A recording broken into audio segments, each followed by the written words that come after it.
Yo Koso Minasan. Alors on se retrouve pour un petit unboxing de la King of Hearts de Usopp que j'ai acheté à Bulle d'Asie quand j'étais en week-end à Vevey avec Old Blue Channel. J'étais obligé de l'acheter parce que Usopp, hein, on se comprend. Donc j'ai vraiment été surpris de la qualité quand je l'ai vu en magasin.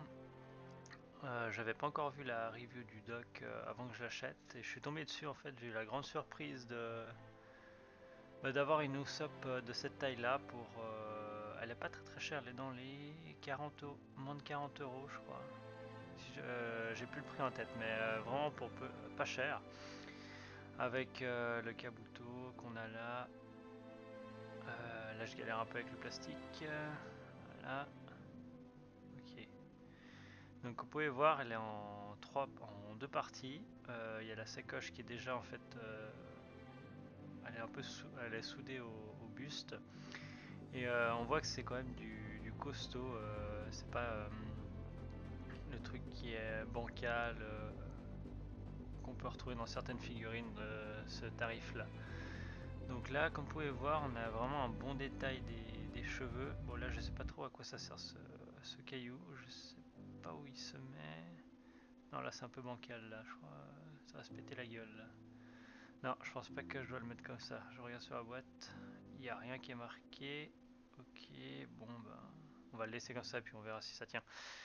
Donc comme vous pouvez voir, une jolie pose de Usopp, super dynamique avec le pantalon qui est troué, qui donne un effet d'avoir subi des dégâts. La musculature est bien réalisée. Et ben voilà, elle s'est pété la gueule. On va la mettre comme ça. Donc ouais, une bonne réalisation au niveau du design. Peut-être un peu rajouter un peu d'ombre sur le bus, ça aurait été pas mal pour les blessures. La sacoche est très bien faite, je trouve. Je la trouve comment ça, dynamique. J'ai pas accroché au dos de Usopp pour montrer hein, aussi qu'on peut on n'est pas obligé la, de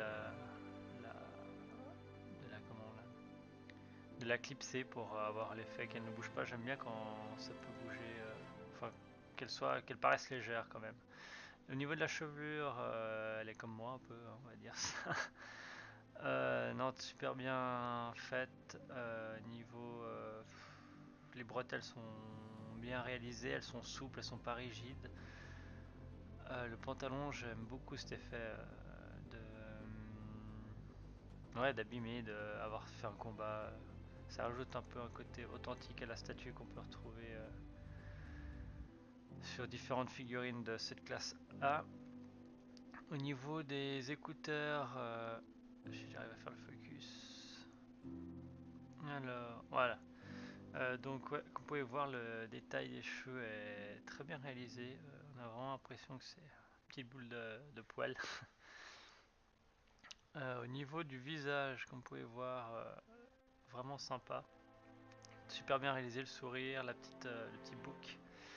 Au niveau du torse, rien à redire à part les jonctions des épaules. J'aime beaucoup l'effet du lance-pierre qui est souple.